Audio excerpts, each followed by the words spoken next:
तुम्हारे स्कूल के एग्जाम्स जैसे ही खत्म होते हैं ना, तुम्हारे घर वालों का एक ही मोटिव होता है कि इसके सीनियर से पुरानी किताबें लेके इसके मुंह पे मारो। खुश कैसे है हमारा बच्चा। और हाँ, उन किताबों में कवर नहीं होता था, सीधे पेज से ही स्टार्ट होती थी वो किताबें। और किताबों की ऐसी हालत देख के मेरे को कभी कभी लगता था कि हमारे सीनियर लोग सड़क पे बैठ के रगड़ते थे क्या किताबें। और अनवांटेड चैप्टर पहले से ही फटे हुए रहते थे। स्कूल में मैम वाला चैप्टर पढ़ा रही, तुमको चैप्टर ही नहीं मिल रहा है। मैम वो हमारी बुक में पेज नंबर 90 से बढ़े तक है ही नहीं।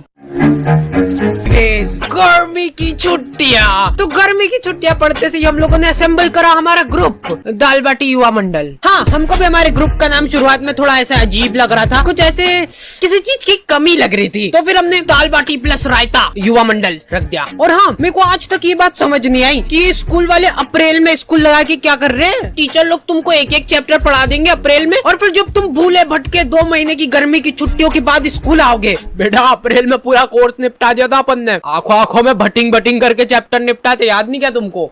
कब? और ये जो गर्मी की छुट्टियों के मजे रहते हैं ना, ये सिर्फ शुरुआत के 5 दिन रहते हैं। उसके बाद तुमको सूझनी पड़ेगी कि करे तो करे क्या। मैं सो के थक जाता था, फिर सो के उठने के बाद मेरे को रेस्ट करना पड़ता था। तो इतनी आलस फैलाने के बाद हम लोगों को ख्याल आया दाल बाटी प्लस रायता युवा मंडल का। अब बात हमारी नहीं रही है, दाल बाटी प्लस रायता युवा मंडल मल्टीप्लाई बाय चूरमा भी कर दे क्या? तो हमारी कॉलोनी में एक बार एक कुत्ते का पिल्ला नाली में गिर गया था। क्या मालूम क्या रो रहा था उसके नाम को। जिन लोगों को नहीं पता है, हमारी कॉलोनी में बहुत ही दयालु लोग रहते थे। ऐसे पूरी कॉलोनी वाले इकट्ठे हो गए नाली के आसपास। वो कुत्ता चिल्लाया जा रहा है और ये लोग हिम्मत नहीं आना, नहीं मर रहा होगा तो मर जाएगा वो कुत्ता ये सुन के। और कुछ बहुत ही ज्यादा मंद बुद्धि लोग, अरे ये बड़ा वाला बटापन ऐसे अंदर फेंकते नाली के अंदर, तो इससे से प्रेशर दबाव बनेगा और वो पिल्ला ऐसे उचक के बाहर आ जाएगा, है कि नहीं? घर जाओ आप, हो गया आपका। और लड़कियां, ओह वाह कितना क्यूट है, मर जाएगा वो। फिर मैंने सोचा कि ये दुनिया बहुत ही मतलबी है, इसलिए मेरे को भी अब मतलबी बनना पड़ेगा, क्योंकि वहाँ पे लड़कियां भी थी। तो मेरे को ऐसा लगा कि अरे मैं ऐसे किसी की जान बचा के एकदम हीरो की क्या बात है, ऐसा कुछ हो जाएगा। अरे आजा। और मैं पूरा ऐसे डायलॉग वगैरह लिख के ले गया था कि पिल्ले को निकाल के ये बोलूंगा, अगर मैं नाली में हाथ डालने से किसी बेजुबान की जान बच रही है तो मैं डालने के लिए तैयार हूँ हाथ नाली में। कोई सुन ही नहीं रहा है। ये डोकरा वो वीडियो रिकॉर्ड करके मेरे को व्हाट्सएप पे भेजा और लिखता है लमाओ हिंदी में लमाओ लिखा है इसने। मेरे को ऐसा लगा था कि जब भी हम लोग ऐसे कॉलोनी में निकलेंगे तो लोग गाना चलाने लग जाएंगे, हीरो। नहीं, कुछ नहीं करा इन लोगों ने, ये लोग कुत्ते को अप्रिशिएट कर रहे हैं। देख मैं बोला था ना, हिम्मत नहीं आ रही तो निकल गया ना तू। देखो यार, कॉलोनी वालों ने मेरे को शाबाशी वगैरह नहीं दी, वो सब ठीक है, लेकिन इनको क्या मालूम क्यों ऐसा लगने लग गया कि मेरे को नाली में हाथ डालने में मजा आते हैं। मेरे पास नाली साफ करने के लिए ऑफर आने लग गए, लेकिन मैंने सारे ऑफर्स को ठुकरा दिया।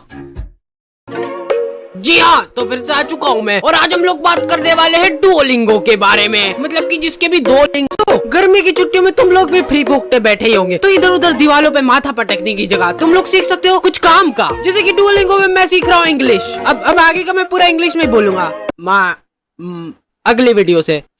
अभी सीख रहा हूँ ना, अभी सीखा थोड़ा ना हूँ। और सबसे बढ़िया बात, ये डुओलिंगो बिल्कुल ही फ्री ऐप है, समझ लो फ्री। तुम लोग इंग्लिश, हिंदी और 40 अलग लैंग्वेजेस सीख सकते हो। लड़कियों को फिर तुमसे वो होगा, मतलब आकर्षित हो जाएगी लड़कियां तुमसे कि हिंदी में नहीं पढ़ रही तो इंग्लिश बोलने वाली लड़की को, मतलब ऐसे फिर 40 लैंग्वेज आएगी, तुम मतलब पूरे वर्ल्ड की लड़कियों को आकर्षित कर लोगे। तो डुओलिंगो को यूज करना बहुत ही सिंपल है, क्योंकि इसका इंटरफेस है बिल्कुल मस्त। So go and download Duolingo and learn a new language now. Link is in the description. फिर हम लोगों ने रोज शाम को क्रिकेट खेलना चालू करा, साइकिल का स्टंप लगा के। लेकिन हम लोग जैसे ही खेलना चालू करते थे ना, ये डोकरा 1 किलो तंबाकू की थैली लेके आता था और इसके घर का गेट खोल के वहीं पे सामने फंसर के बैठ जाता था। और इस डोकरे के आसपास भी बॉल चल जाती थी ना, तो ये हमारी बॉल लेके घर में भग जाता था। अब इस डोकरे के पास ऐसे बॉल तनाते हुए जा रही है और ये डोकरा आजा गले मिलना है क्या तुमको बॉल से? ये क्या है? नहीं, क्या पोज है? वो प्लास्टिक की बॉल ऐसे चट करके चीटी ना। हमको तो बहुत मजा आ गए थे, वर्थ इट था हमारा खेलना। अरे यार, इनकी तो सांस चल रही है, ये हमारे नहीं क्या? मारे जा रहे डोकरे। खैर अभी तक तो हो गया मजाक मस्ती चुटकुले वगैरह, लेकिन तुम लोगों ने अभी तक मेरा इमोशनल साइड देखा नहीं है। रुमाल वगैरह रख लेना पास में सेबड़ा पोंछने के लिए। तो एक बार की बात है, एक छोटे से गांव में एक छोटा सा डोकरा रहता था। मतलब हाइट छोटी थी उसकी। उस डोकरे को चूसने का बहुत शौक था, आम चूसने का बहुत शौक था। वो बहुत ही गरीब था, उसके पास आम खरीदने तक के पैसे नहीं थे, इसलिए जो लोग आम खाते थे उनके पास जाके बैठ जाता था और उनको नजर लगाता था। आपको भी खाना आम? 2 मिनट चट निकल जैसे, आम चाहिए इनको। तो वो डोकरे को कभी आम तो नसीब नहीं हुआ, लेकिन वो डोकरा हमेशा आम की गुठलियां समेटा करता था। 1-2 बार तो फालतू में ही लोगों ने उसको कूट दिया, ऐसे ही मजा आते थे लोगों को। फिर धीरे धीरे टाइम गुजरता गया और अचानक एक दिन वो डोकरा मर गया।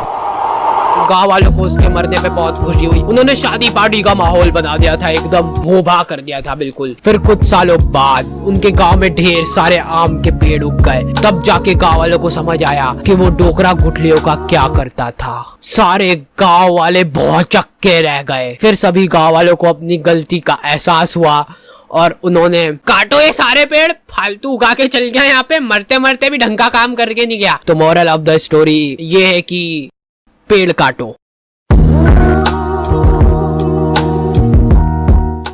हम लोगों ने सोचा कि फिजिकली तो ठीक है, पर ऐसे मेंटली भी ग्रो करना पड़ेगा अपने आप को। तो हम लोगों ने मेरी अच्छी बढ़िया रिमोट कंट्रोल कार थी, उसको तोड़ के उसकी मोटर निकाली और ये मैं बोल रहा था अपन में बहुत पोटेंशियल है, बस अपने को मालूम नहीं अपने दिमाग की सीमाएं।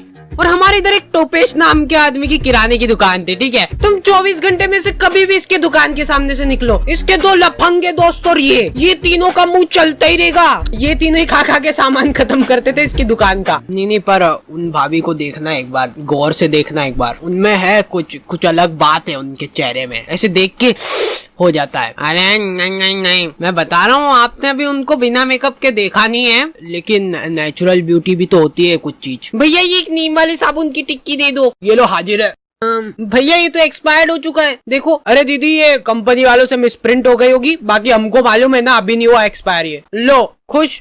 नहीं भैया रहने दो। अब ये तीनों अपना पॉइंट प्रूव करने के लिए टंकी के नीचे नहा के बता रहे हैं। देखो दीदी ये झाग बन रहा है बढ़िया, देखो कुछ हो रहा है क्या? हमको कुछ नहीं हो रहा ना। लो ले जाओ, मैं कह रहा हूँ, लो अब ले जाओ ये वाले, एक ही था हमारे पास, बाकी के सारे साबुन ये दोनों खा गए।